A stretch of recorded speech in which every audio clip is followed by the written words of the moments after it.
कहीं ना कहीं हमने अपने जो रिश्ते बनाए हैं वो डिज़ायर्स पे बनाए हैं, वो लेन और देन पे बनाए हैं। उनमें मौलिकता नहीं है, उनमें गहराई नहीं है, उनमें ठहराव नहीं है, उनमें वास्तविकता नहीं है, उनमें हास्य नहीं है, उनमें प्रेम नहीं है। जब इतने सारे फैक्टर्स आपके अगेंस्ट चल रहे हैं और आप ऊपर से सबको बैलेंस करने की कोशिश कर रहे हैं, अंदर ही अंदर आपको वो रफ बना रहा है, इरिटेट कर रहा है, फ्रस्ट्रेशन क्रिएट कर रहा है, राइट वर्ड।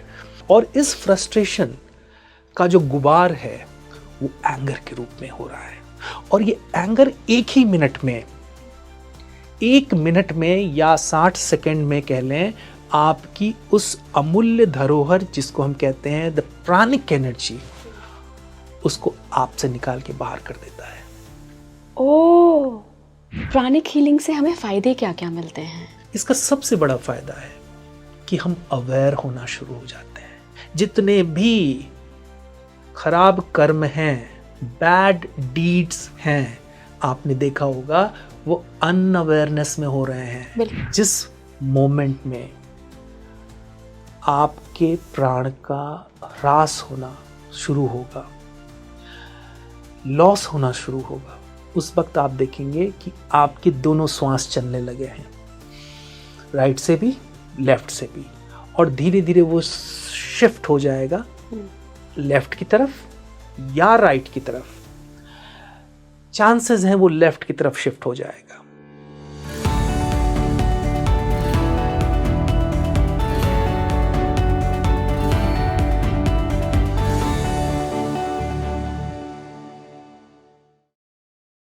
नमस्कार भारत, आप देख रहे हैं स्पीकिंग ट्री। मैं हूं आपके साथ हिला गोस्वामी। प्राण शक्ति समझते हैं आप, जिसको हम प्राण एनर्जी कहते हैं। ये आपको दिखाई कभी नहीं देगी। अगर आप सोच रहे होंगे कि यार हिला जी, मैं समझता तो हूँ लेकिन मुझे दिखाई नहीं देती, तो मैं आपको दावे के साथ कह सकती हूँ, आप उसको कभी अपनी आंखों से देख नहीं सकते, लेकिन अनुभव ज़रूर कर सकते हैं।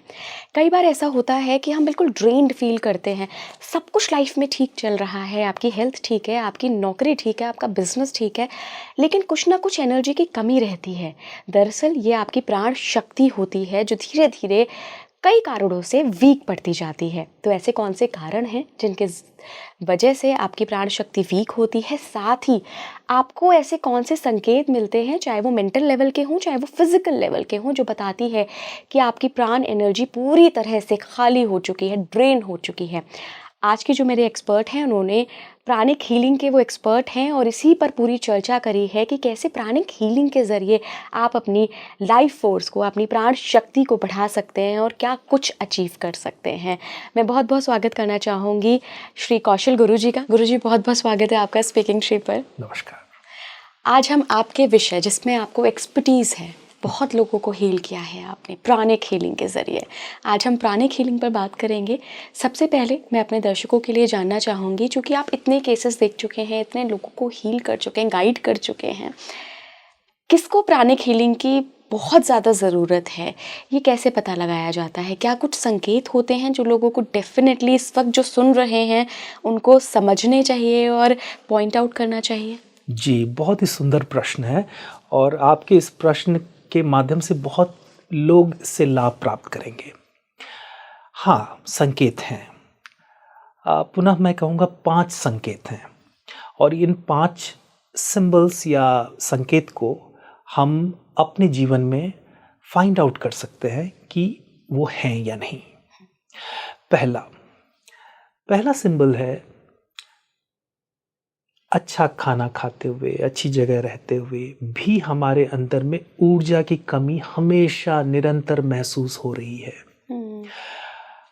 जब हम टेस्ट करवाते हैं अपने ब्लड का और बाकी चीज़ों का, हम देखते हैं सब नॉर्मल पैरामीटर्स आ रहे हैं, फिर भी हम अपने अंदर में उस जोश या ऊर्जा की कमी महसूस कर रहे हों हमेशा, तो ये पहला साइन है। दूसरा साइन है बहुत ही ज़्यादा विचारों में उलझे रहना।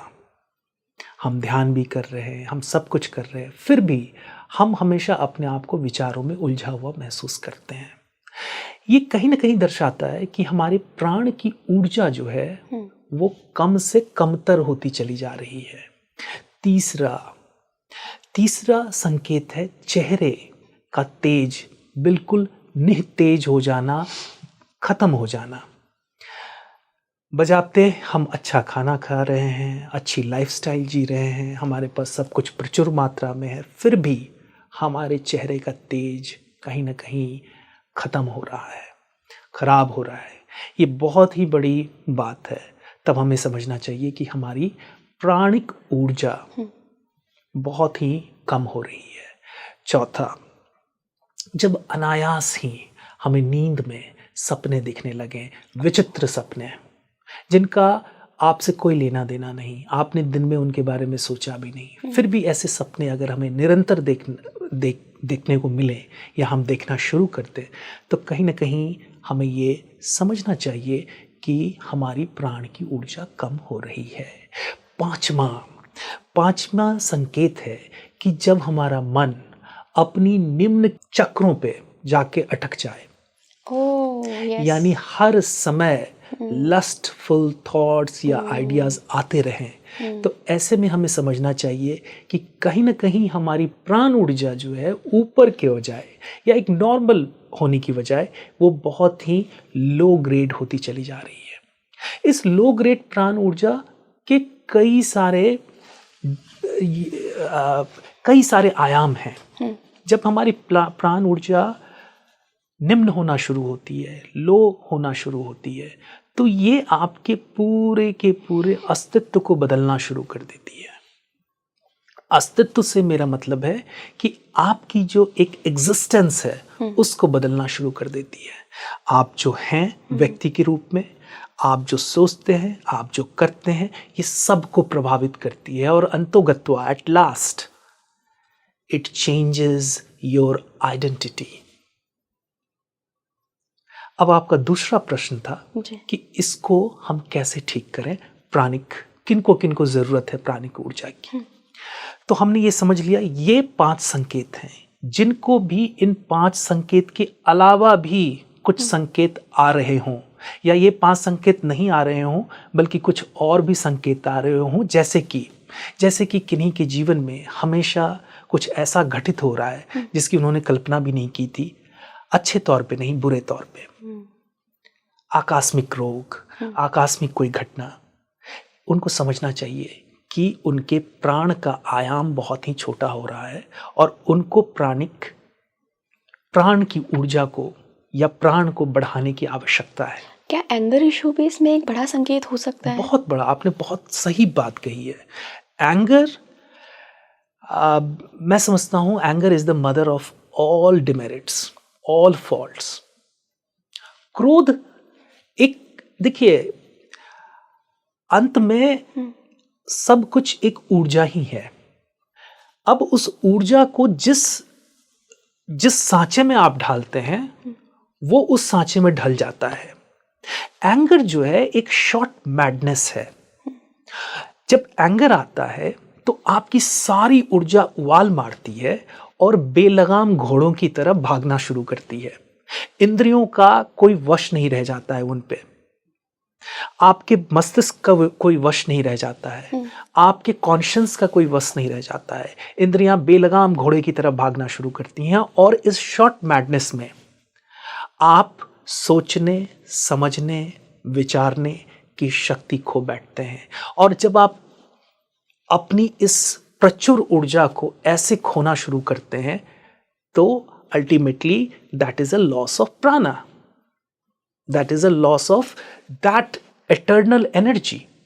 और जब वो एनर्जी घटित होना शुरू होती है, घटना शुरू होती है, तो वो धीरे धीरे आपके इस एंगर को कई रूपों में बदलती है। यानी ऊर्जा एक ही है, वो एंगर के रूप में बदली, अब वो फिर कई रूपों में बदलना शुरू होगी।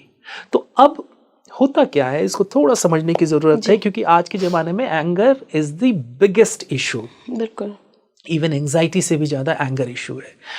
सबसे पहले इसके लिए मैं समझता हूं कि हमारा जो सोशल स्ट्रक्चर है वो बहुत ही बड़ा जिम्मेदार है। हमने EMIs पे सारी चीजें ले रखी हैं, हमने जरूरत से ज्यादा अपनी जरूरतों को फैला रखा है, अपनी आवश्यकताओं को फैला रखा है। तीसरा, हम बहुत ही ज्यादा महत्वाकांक्षी बनते जा रहे हैं, ये महत्वाकांक्षा जो है ये एक तरह से मदर है सारी समस्याओं की।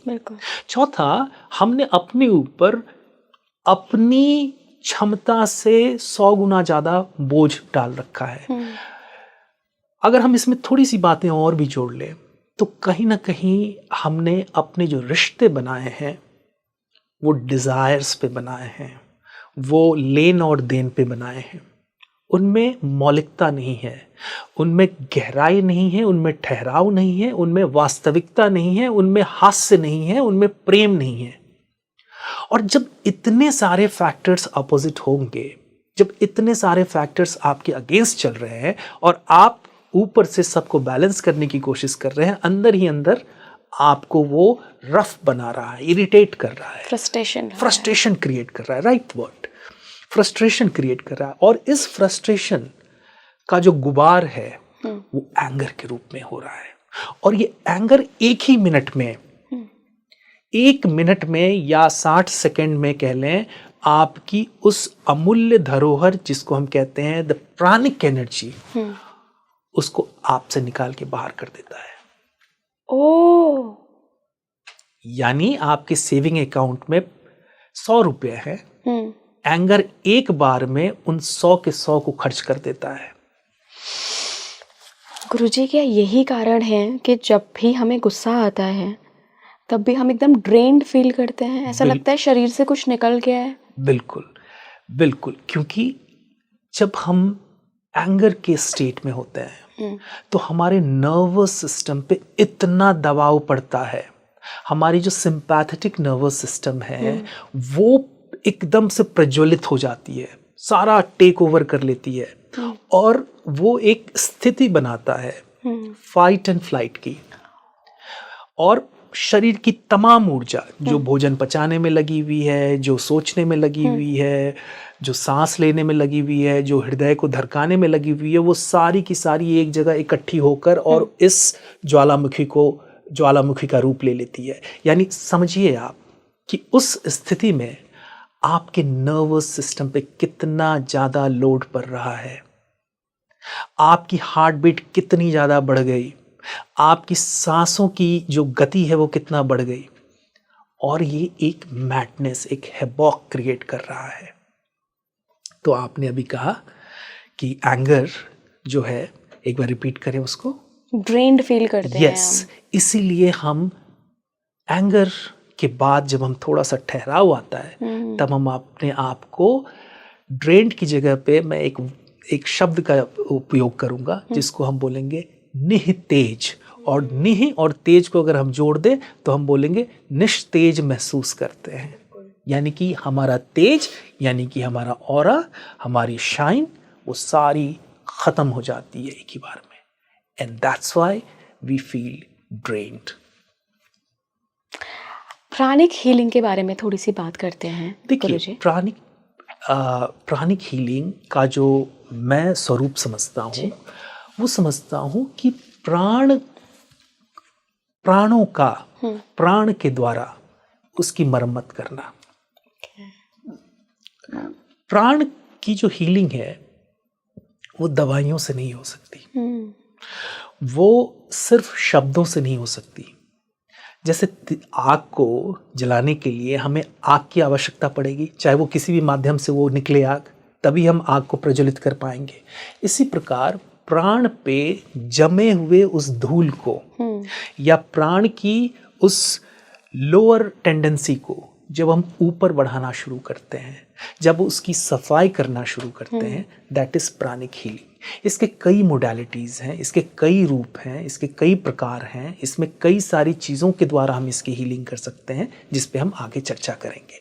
पर मोटा मोटी यही हम समझें कि जब प्राण निस्तेज हो जाता है, जब प्राण का अपना शाइन कम होना शुरू हो जाता है, जब इस ऊर्जा का ऊपर की तरफ नहीं बल्कि निम्न स्तर पे होना शुरू हो जाता है, जब इसकी अपनी आत्मशक्ति खत्म होना शुरू हो जाती है या आत्मशक्ति बिल्कुल खत्म हो जाती है, तब हम समझें कि ये प्राण जो है अब बहुत ही संकुचित हो गया है, बहुत ही सीमित हो गया है, लिमिटेड हो गया है और इसको हीलिंग की आवश्यकता है। एंड जब हम इसको हील करते हैं तो ये टर्म बना प्राणिक हीलिंग। ओके ओके, ये कैसे होता है? अगर हम स्टेप बाय स्टेप समझें कि आपको समझ में आया कि व्यक्ति के अंदर तो बिल्कुल प्राण एनर्जी बची ही नहीं है, प्राण ऊर्जा है ही नहीं या बहुत कम हो गई है, तो कैसे आप सबसे पहले उसको क्या एडवाइस करते हैं? बहुत अच्छा, इसको हम कई चरण में करते हैं। पहला चरण जो है वो है rest and restore. Rest and restore का मतलब क्या हुआ कि आप हो सकता है देखने में बहुत ही शांतिपूर्ण दिखें, पर आपकी रेस्टिंग हार्ट रेट बहुत ही तेज भाग रही हो। इसका मतलब आप रेस्ट में नहीं हैं। आप चुपचाप बैठे हुए हैं लेकिन आपका मन जो है वो कोसों दूर भाग रहा है, हर सेकंड वो नए विचारों को ला रहा है। इसका मतलब आप रेस्ट की स्थिति में नहीं हो सकता है आप देखने में बड़े शांत महसूस हो, पर आपके जो सिंपैथेटिक नर्वस सिस्टम है वो ओवरलोडेड हो कई कारणों से। हो सकता है आपका शरीर ऊपर से देखने में ठीक हो मगर आपकी पाचन क्रिया बिल्कुल खराब हो चुकी हो। तो सबसे पहले हम जो प्रोसेस सिखाते हैं वो सिखाते हैं रेस्ट एंड रीस्टोर। और रेस्ट एंड रीस्टोर के पीछे की बात ये है कि रेस्ट हमेशा यहाँ से शुरू होता है और यहाँ पे दिखता है, मतलब शरीर पे दिखता है। रेस्ट को बहुत सारे लोग शरीर से मन की तरफ ले जाते हैं। मेरे वे में, मेरे तरीके में हम मन से शरीर की तरफ लाते हैं। तो सबसे पहले रेस्ट और रीस्टोर। अब दूसरा स्टेप मैं बताऊं? जी। दूसरा स्टेप जो है वो है रेस्ट एंड रीस्टोर के बाद इस स्थिति को मेंटेन रखना। क्या हुआ ऐसा कि हम 5 दिन के लिए कहीं पे गए, बहुत ही रेस्ट एंड रिलैक्स्ड रहे, और फिर छठे दिन जब हम वापस ऑफिस गए पुनः वही का वही शुरू हो गया। नहीं, हमें इसको कंसिस्टेंटली इसको मेंटेन रखना है, इसकी कंसिस्टेंसी को मेंटेन रखना है। उसको करने के लिए हम आते हैं दूसरे स्टेप पे, विच इज ब्रेथ वर्क। अब ब्रेथ वर्क में जैसे ही मैंने कहा ब्रेथ वर्क, लोग या तो उसको प्राणायाम समझेंगे या कुछ ऐसी चीज़ों के साथ जोड़ेंगे। नहीं, हमारा ब्रेथ वर्क कहने का मतलब है कि ये श्वास ही एक पहली चीज़ है जो हमें हमारे एग्जिस्टेंस को आउटर एग्जिस्टेंस से जोड़ती है। अगर हम सांस बंद कर दें तो ऐसी कोई चीज़ ही नहीं है जो हमें बाहर से कनेक्ट कर सके या हमारे अंतरतम को बाहर के तत्वों से जोड़ सके, वाइस एंड वर्सा। तो इस स्थिति में हमने ब्रेथ पे काम करना शुरू करना है, और ब्रेथ पे काम करने का सबसे पहला जो तरीका है वो श्वास की लंबाई। जिसके श्वास की लंबाई जितनी छोटी होगी, हम कहते हैं ना शैलो ब्रेथ, जिसकी जितनी शैलो ब्रेथ होगी उसके अंदर में फिजिकल प्रॉब्लम्स भी उतनी ही होगी जितनी की मेंटल और इमोशनल प्रॉब्लम होगी। तो हम डिफरेंट टूल्स डिजाइन करते हैं लोगों के लिए ब्रेथ के, जिससे कि वो उनके हिसाब से उन डिफरेंट टूल्स का यूज कर सके। जब वो अपने ऑफिस में हो, घर में हो, जिम में हो या कहीं भी हो, वो उन डिफरेंट टूल्स का यूज करके हमेशा निरंतर अपने प्राण तत्व से जुड़ते हुए उसके आयाम को बढ़ाते रहें ताकि उसकी एवरी मोमेंट हीलिंग चलती रहे। अब आते हैं हम तीसरे स्टेप पे। तीसरा स्टेप जो है वो थोड़ा सा लाइफस्टाइल से जुड़ा हुआ है। अब जरूरत पड़ती है लाइफस्टाइल करेक्शन की। लाइफस्टाइल में आप जितनी चीज़ों को सोच सकते हैं सारी चीज़ें हैं, लेकिन हम देखते हैं कि एक पर्सन की जो पर्सनालिटी टाइप है या उसका जो कॉन्स्टिट्यूशन है उसके हिसाब से उसकी लाइफस्टाइल कैसे होनी चाहिए। फॉर एग्जांपल, अगर कोई वात प्रधान व्यक्ति है, अब वात प्रधान व्यक्ति के लिए उसके अंदर में वात तो है ही, अगर हम ऐसे कार्यकलाप करें, ऐसे वर्क करें जो और उस वात को बढ़ाना शुरू हो जाए तो क्या हो जाएगा, एक इम्बैलेंस क्रिएट हो जाएगा। ऐसे फूड वो खाना शुरू करें, कच्चे पक्के ये वो, जिनसे उनका वात और भी बढ़ेगा, तो क्या होगा, ये एक तरह से इम्बैलेंस क्रिएट करेगा। ऐसी एक्टिविटीज़ जिससे उनका वात बढ़ना शुरू होगा, और भी ज़्यादा बढ़ना शुरू होगा, इससे उनके शरीर में, मन में, विचारों में बहुत ही ज़्यादा इम्बैलेंस क्रिएट होगा। तो थर्ड स्टेप जो है वो है लाइफस्टाइल करेक्शन। फोर्थ स्टेप हम आते हैं। फोर्थ स्टेप ये थोड़ा सा हायर स्टेप है। इस हायर स्टेप में हम इंट्रोड्यूस करते हैं मंत्रों को। मंत्र जो है वो एक सिंबल है, वो एक चिन्ह है। या तो आप बीज मंत्र चुने, जैसे जिसकी मर्जी हो वो उस हिसाब से, जिसको जिससे प्रीति हो वो उस हिसाब से उन चिन्हों को चुन सकता है। अब उन मंत्रों को हम धीरे धीरे उनके मन में रिपीट करने की सलाह देते हैं। उठते बैठते जागते सोते जब वो मंत्रों के साथ एकाकार करते हैं, फोर्थ स्टेप पे हम उन मंत्रों को उनके ब्रेथ के साथ जोड़ते हैं, जिसको हम अजपा जप कहते हैं। जब ये प्रोसेस थोड़े दिन चलने लगती है और जब उनमें ये चेंजेस आने लगती है, जैसे ही कोई स्ट्रेस आया, जैसे ही कोई एंगर वाली इशू आई, उन्हें हम सलाह देते हैं उसी वक्त वो अपने अवेयरनेस को ब्रेथ पे ले आए और ब्रेथ को मंत्रों से जोड़ते हैं। अब इसके बाद हम एक अगले स्टेप पे जाते हैं। इसके लिए हमें थोड़े से पके हुए साधक चाहिए या पके हुए लोग चाहिए। और वो क्या है, अब हम जिनकी इच्छा है या जो इसमें जाना चाहते हैं थोड़ा और भी अपने प्राण ऊर्जा को बढ़ाने के लिए, अब हम इसमें जोड़ते हैं चक्र साधना। जी, चक्र साधना बहुत ही महत्वपूर्ण है। विभिन्न प्रकार के चक्र है, मैं अभी डिटेल में नहीं जाऊंगा। विभिन्न प्रकार के चक्र है, उनके विभिन्न क्रियाकलाप है, उनकी विभिन्न एक्टिविटीज है। कई बार इन चक्रों में हम कई सारे इम्प्रेशंस, आपने सुना होगा कि हम कई बार कहते हैं कि किसी का कोई चक्र बहुत ही जागृत है, किसी का कोई चक्र बहुत ही बंद पड़ा हुआ है। कहीं ना कहीं ये भी हमारे प्रारब्ध से जुड़ा हुआ है। ये चक्र जो है अपने आप में एक अलग दुनिया है, ये अलग एनर्जी सेंटर्स हैं। विभिन्न क्रियाकलापों के द्वारा या विभिन्न कर्मों के द्वारा ये चक्र जागते हैं या बंद हो जाते हैं। तो हम सिलसिलेवार ढंग से, अगर हम कहते हैं कि किसी का ये चक्र बहुत जागृत है, तो मैं कभी भी उन चक्र से वो काम और उनको जगाने की कोशिश नहीं करता हूँ। मैं सबसे पहले जाता हूँ जो चक्र नहीं जागे हुए हैं या जो मंद पड़े हुए हैं, मैं उनसे सिलसिलेवार ढंग से, साइंटिफिक वे से हम उन पे वर्क करना शुरू करते हैं। धीरे धीरे हम सबसे ऊपर के चक्रों में पहुंचते हैं। जब हम वहाँ पहुंचते हैं और इसका अभ्यास बढ़ता चला जाता है, तो साधक या प्रैक्टिशनर या जो रिसीवर है उसको इसके लाभ मिलना शुरू हो जाते हैं विभिन्न रूपों में, इन डिफरेंट वेज। उनके शरीर में चेंजेस होना शुरू होते हैं, गुड चेंजेस। अब जो ये गुड चेंजेस हैं उनका मैं थोड़ा सा उदाहरण दे दूं।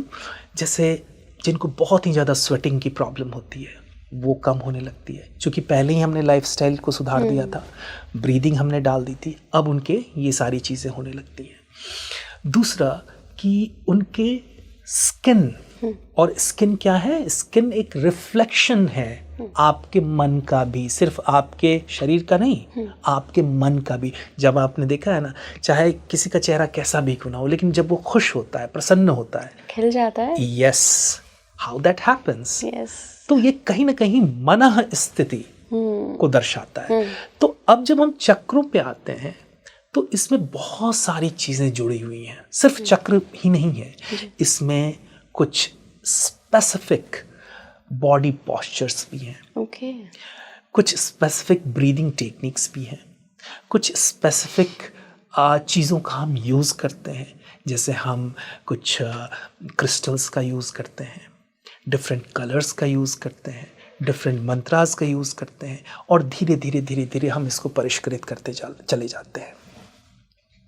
अंत में जो लास्ट स्टेप, हालांकि लास्ट नहीं है लेकिन मैं इसको मान के चल रहा हूँ भी, उसके बाद जब एक पर्सन बिल्कुल तैयार है, अब वो अपने प्राण को भी जानता है, अब वो अपने मन को भी जानना शुरू कर दिया उसने, अब उसने अपनी एग्जिस्टेंस के बारे में वो अवेयर हो गया, उसकी कॉन्शियसनेस काफ़ी अवेयर हो गया।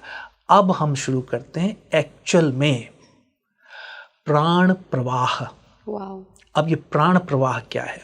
ठीक है, दो ऑब्जेक्ट्स हैं, लिविंग ऑब्जेक्ट्स हैं, इनके बीच में जो प्राण का ट्रांसफॉर्मेशन होता है या जो ट्रांसम्यूट होता है प्राण, वो कैसे होगा? वो होने के लिए विचारों से होगा। लेकिन अगर विचारों से प्राण ट्रांसफॉर्म होगा तो वो फिर विचार के लेवल पे ही आएगा। सबसे बढ़िया तरीका जो है वो है अपनी ऊर्जा के साथ जुड़ के सामने वाले के प्राण ऊर्जा तक पहुंचना। और इसमें ज़रूरी नहीं है बिल्कुल कि जो रिसीव कर रहा है वो आपके बिल्कुल सामने होना चाहिए। वो हज़ारों किलोमीटर दूर हो सकता है और आप यहीं बैठे बैठे अपने प्राण का प्रवाह कर सकते हैं उसके साथ। Distance healing. यस, यहीं से डिस्टेंस हीलिंग जन्म हुआ। प्राण के प्रवाह के लिए बिल्कुल आवश्यकता नहीं है आपका साथ में होना।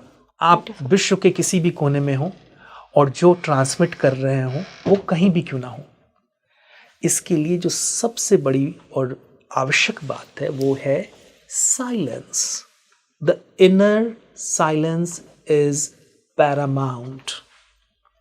अब ये इनर साइलेंस जब हम उस गहराई में उतरते हैं तब आप कुछ नहीं होते हैं, आप सिर्फ और सिर्फ अपने प्राण तत्व में होते हैं। और धीरे धीरे यही प्राण तत्व आपके आनंदमय जो कि सोल का असल रूप है वहां तक ले जाने में सहायक होता है। तो प्राण का आयाम जितना विस्तृत होगा, जो ये ट्रांसमिट होगा वो इतना सुगम होगा, क्योंकि एक तरफ आपने रिसीवर को तैयार कर लिया है, आप खुद तैयार हैं, अब सिर्फ ये ट्रांसफर करना है। और आप उसके कई आयाम हैं, जिसका जो लेवल है, जो जहां तक जाना चाहता है वो उस लेवल पे उसको ले जा सकता है। प्राणिक हीलिंग से हमें फायदे क्या क्या मिलते हैं? अनगिनत फायदे हैं। सबसे पहला फायदा कि आप अवेयर होना शुरू होते हैं। मैं हमेशा बार बार ये दो शब्दों का इस्तेमाल कर रहा हूं, एक अवेयर या अवेयरनेस, एक कॉन्शियस या कॉन्शियसनेस। आप मुझे एक बात बताएं, मैं दर्शकों से भी पूछना चाहता हूं, क्या आपको लगता है कि आप अवेयर हैं, आप कॉन्शियस हैं? मैंने हाथ ऐसे किया, क्या मैंने ये अवेयरनेस के साथ किया? बहुत बड़ा सवाल है ये आज के डेट में, है ना? आप मानते हैं इस बात? बिल्कुल। मेरा मानना है किसी भी चीज की शुरुआत अवेयरनेस से होती है। और अवेयरनेस ही वो चीज है जब हम होना शुरू होंगे या जब हम महसूस करना शुरू होंगे तो इसका सबसे बड़ा फायदा है। और इसका सबसे बड़ा फायदा क्या है कि जो हमारी टेंडेंसी ऑफ माइंड है या मनः है या मनस है, शॉर्ट में मन, उसको हम देखना शुरू कर देंगे, समझना शुरू कर देंगे जब हम अवेयर होंगे। क्योंकि मोस्ट ऑफ द टाइम हमें यही नहीं पता होता है कि हमारी मन की टेंडेंसी क्या है, क्या हम अवेयर हैं? तो प्राणिक हीलिंग या प्राण के द्वारा जो हीलिंग हो रही है, इसमें मंत्रों का भी जिक्र है, इसका सबसे बड़ा फायदा है कि हम अवेयर होना शुरू हो जाते हैं। जितने भी खराब कर्म हैं, बैड डीड्स हैं, आपने देखा होगा वो अनअवेयरनेस में हो रहे हैं। बिल्कुल। और मेरा एक ये भी मानना है, इस बात पे हम कभी अलग से पॉडकास्ट करेंगे, कि जो आत्माएं इस विश्व में या इस लेवल पे आ रही हैं, वो सारी आत्माएं, मोस्ट ऑफ द आत्माएं इन बच्चे के रूप में जो आ रही हैं, वो अनअवेयरनेस में आ रही हैं। इसलिए जो आज की आत्माओं का स्तर है वो बहुत ही निम्न हो गया है, उनकी बुद्धि बहुत क्षीण हो गई है, उनका शरीर बहुत कमजोर हो गया है। तो आप समझ रहे हैं, इवन सृष्टि को बनाए रखने के लिए अवेयरनेस इतना जरूरी है। और प्राणिक हीलिंग आपको अवेयर बनाता है, आपको सक्षम बनाता है। दूसरा इसका बहुत बड़ा लाभ है जो कि मुझे लगता है हमें सुनने वाले लोगों के लिए बहुत ही अच्छा है, ये आपको थोड़ा सतर्क बनाता है। एक तरफ अवेयरनेस से ही निकल के आया सतर्क। आप अपने जीवन को देखना शुरू करते हैं एक नए आयाम से, with a new eye, not a physical eye but soul की आई, अवेयरनेस की आई। और सतर्क मतलब ये आपको अपने जीवन को, और कि आपके जीवन की जो लंबाई है वो सीमित है, जो ड्यूरेशन, जो पीरियड है आपकी लाइफ की, वो बहुत सीमित है। हम में से बहुत लोग अनअवेयरनेस में ही जीवन काट देते हैं और जीवन कैसे निकल जाता है हाथ से नहीं पता चलता। तो ये हमें सतर्क बनाता है, और जो सतर्क है, जो सजग है, वही सफल है। अब सतर्क, इसी सेकंड बेनिफिट में सतर्कता से क्या होगा? सतर्कता से 3 चीजें निकल के आएंगी।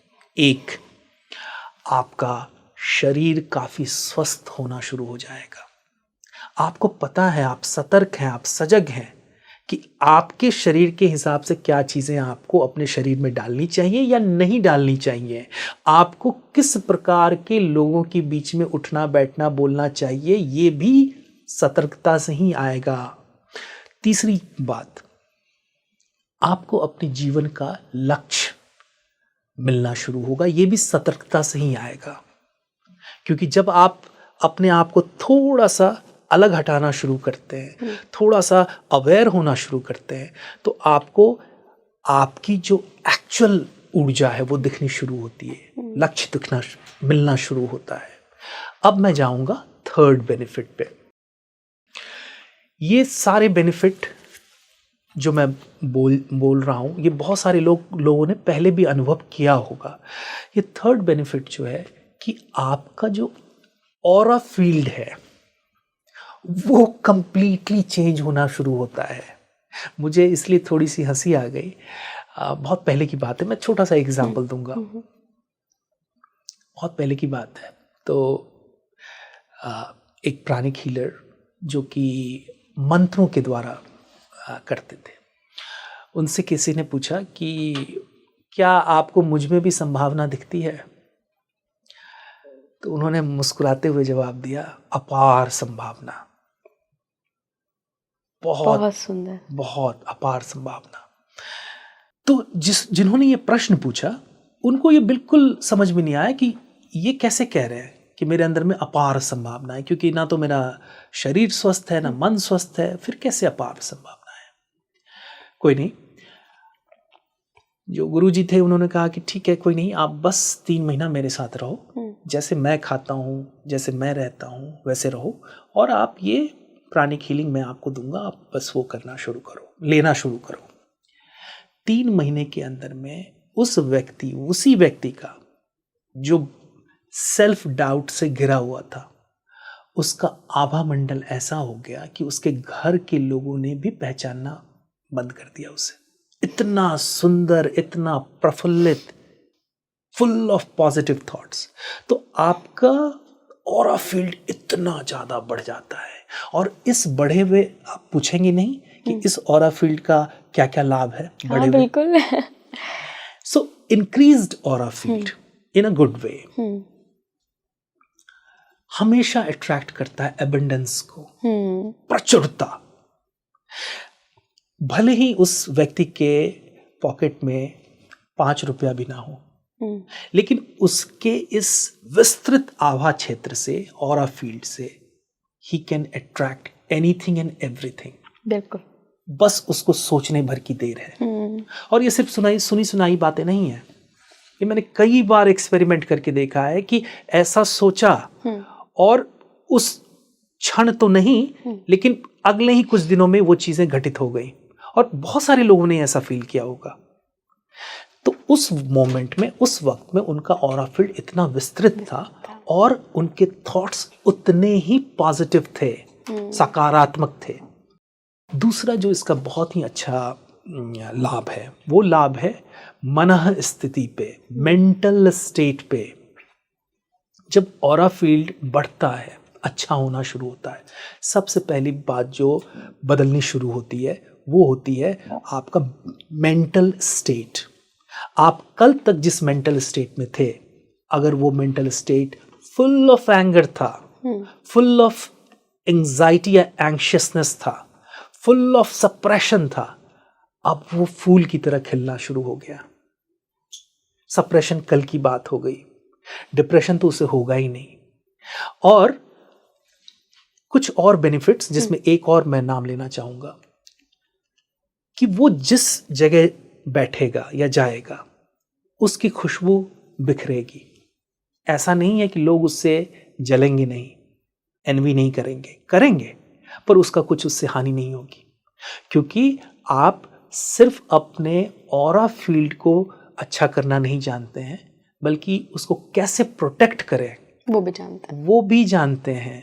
और इतना ही नहीं, उसको कैसे मेंटेन रखें आप वो भी समझते हैं।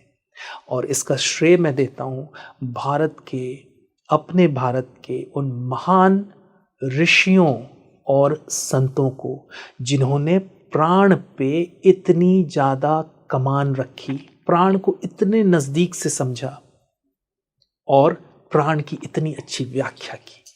अच्छा गुरुजी, क्या ऐसा भी होता है कि जैसे अगर हम ऑरा की बात करें तो हम किसी नेगेटिव एनर्जी फील्ड में जाते हैं तो हमारा ऑरा सेंस कर लेता है और हमें भी पता लग जाता है कि हाँ ये फील्ड कुछ नेगेटिव है, ये नेगेटिव विचारों वाले व्यक्ति लोग हैं।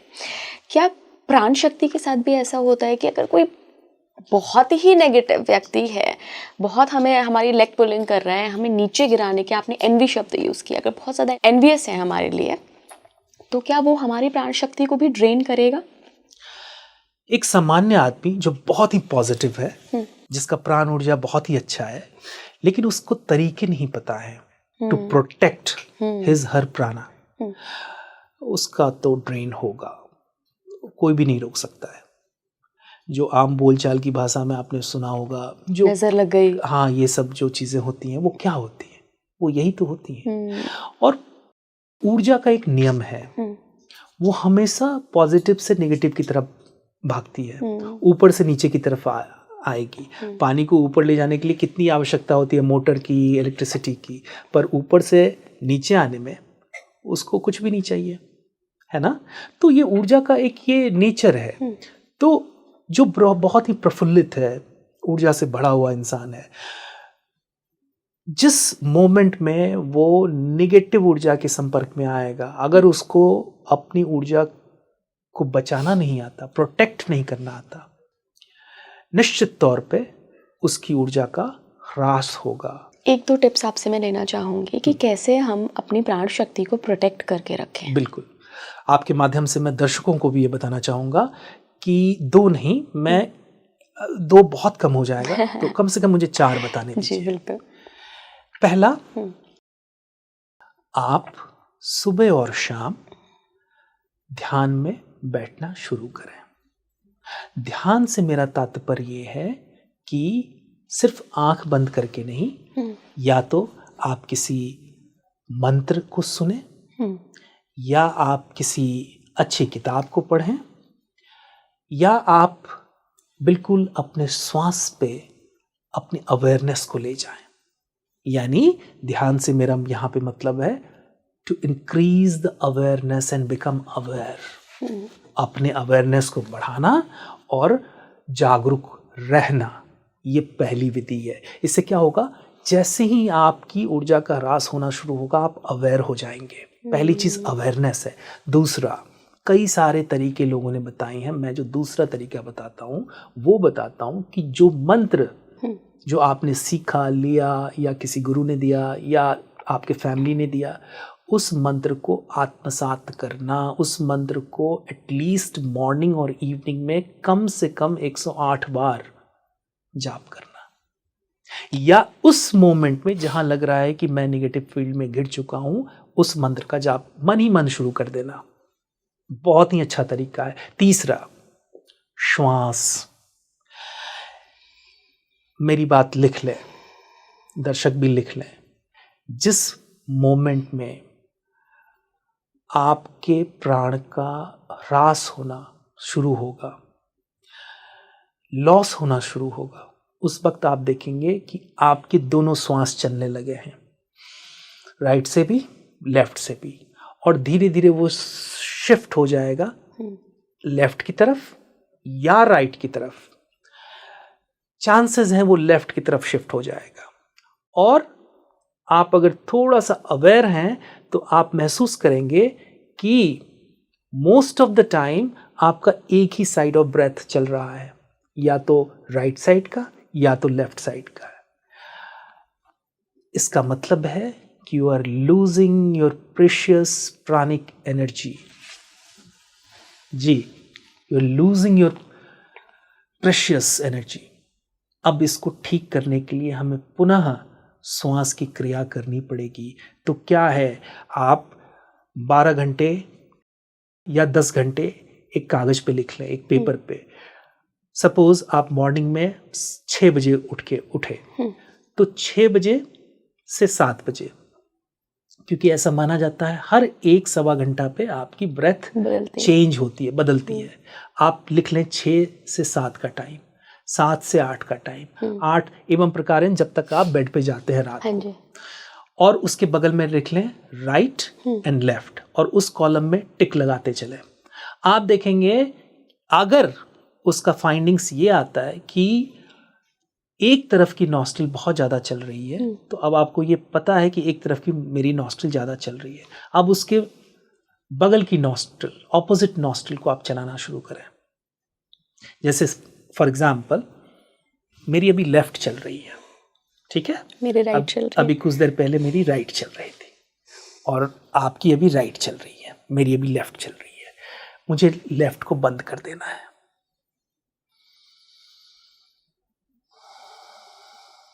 और मुझे राइट से सांस भरना छोड़ना है।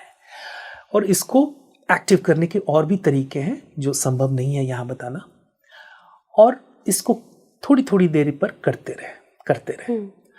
आप देखेंगे थोड़ी थोड़ी देर पर आपका ब्रेथ फिर से ऑल्टर होना शुरू हो गया है। उसके बाद आप ब्रेथ पे ध्यान करना, ब्रेथ अवेयरनेस जिसको कहते हैं, उसको मान लें और उसके साथ मंत्र को जोड़ दें। परफेक्ट। ये मैंने तीसरा बताया। अब मैं 4th पॉइंट पे जा रहा हूँ, which is again very important. ये थोड़ा सा कर्म कांड से जुड़ा हुआ है 4th वाला, हालांकि वो भी बहुत जरूरी है। बर्निंग कैम्फर, कपूर, शुद्ध कपूर लेके आए। आर्टिफिशियल कपूर से काम नहीं चलेगा, शुद्ध कपूर लें। शुद्ध कपूर को मॉर्निंग एंड इवनिंग में 1-2 क्रियाएं करनी है इसकी। एक हाथ पे या किसी रुई में रखना है, उसे इनहेल एंड एक्सहेल करना है। यानी एक तरफ से इनहेल, उसको लगाए हुए ही एक्सहेल। ये तकरीबन 5 मिनट करें आप। इसी चीज को आप अपने कार में भी कर सकते हैं, अपने ऑफिस में भी कर सकते हैं, और किसी मीटिंग में जाने से पहले भी कर सकते हैं, या उस वक्त भी कर सकते हैं जहां आपको ये लग रहा है कि I am surrounded with by negative energies. तो वहां पे आप इसका जरूर उपयोग करें। इसी के साथ दूसरा है मॉर्निंग एंड इवनिंग उसी कैम्फर को बर्न करें और पूरे घर में दिखाएं, और एक जगह उस बर्निंग कैम्फर को रख के और उसका धूप अपने ऊपर उसकी वो ले, या उसकी धुआं जो है अपने ऊपर ले। वेरी हीलिंग, इमीडिएटली वो आपके प्राण ऊर्जा को ऊपर बढ़ा देती है। इसके बाद एक कर्मकांड और भी है जो आप कर सकते हैं, सेज जलाना और बेलीफ को जलाना। जिनके पास सेज हो वो सेज को morning and evening at least once twice in a day आप इसका करें, और बे लीफ भी आप यूज कर सकते हैं अगर सेज नहीं है आपके साथ, ये जरूर करें।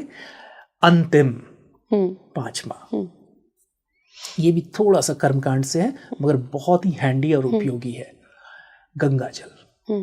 गंगा जल को अपने दाहिने हाथ में रखें, उसको देखते हुए आप अपने इष्ट को देख सकते हैं, आप अपने भगवान जिनको मानते हैं, अपने गुरु को भी देख सकते हैं, और उसको देखते हुए आप अपने मन में, लेकिन आंखों को खोले हुए ऐसे पानी को देखते हुए आप अपने उसको संदेश दें, water has memory, water is having memory. तो अब उस गंगा जल में वो सारी जो विचार है वो जाने लगी। अब उस पानी को अपने अब पहले अपने ऊपर कर ले, छिड़क ले, फिर उसी गंगा जल को अपने सराउंडिंग में छिड़क ले। इससे आपको बहुत ही सुंदर लाभ मिलेगा। बहुत ही सुंदर, बहुत ही उत्तम। हालांकि मुझे लगता है गुरुजी, प्राण हीलिंग, प्राण एनर्जी इतना बड़ा सब्जेक्ट है कि एक पॉडकास्ट में उसको समेटना नेक्स्ट टू इम्पॉसिबल है, मैं कहूँगी। तो हम एक दफ़ा फिर से मिलेंगे और इस पर और भी ज़्यादा बातें करेंगे कि ऑडियंस को फ़ायदा हो, जो लोग सुन रहे हैं उनको हल मिले अपनी परेशानी का। आज के लिए इतना ही। बहुत बहुत धन्यवाद गुरुजी जुड़ने के लिए। बहुत बहुत आपका धन्यवाद, आपने मुझे इस प्लेटफॉर्म पे बुलाया। जी, आपको कैसा लगा ये पॉडकास्ट मुझे बताइएगा। साथ में एक बात देखिए, याद रखिएगा, प्राण ऊर्जा जो है भले ही आपको दिखाई नहीं दे रही है लेकिन आपकी लाइफ में बहुत इम्पॉर्टेंट रोल प्ले करती है। मैंने अपने जीवन में इस प्राण की शक्ति को ना कई बार परखा है। जब ये बहुत लो हो जाती है, ड्रेन हो जाते हैं हम इस प्राण शक्ति से, तो आपकी लाइफ में ना वो कुछ भी घटित नहीं होता है जो आप एक्सपेक्ट करते हैं। तो अगर आपकी एक्सपेक्टेशंस अपने जीवन से, चाहे वो हेल्थ को लेके हो, चाहे आप एम्बिशियस हो, चाहे आप मटेरियलिस्टिक गेन पाना चाहते हो या स्पिरिचुअल गेन, तो प्राण शक्ति तो देखिए बढ़ानी पड़ेगी। और गुरुजी ने बहुत अच्छे सरल तरीके बताए हैं। एक बार ट्राई करिए और फिर मुझे कमेंट बॉक्स में बताइएगा कि क्या आपने बदलाव महसूस करा। जुड़े रहिए स्पीकिंग ट्री के साथ। नमस्कार।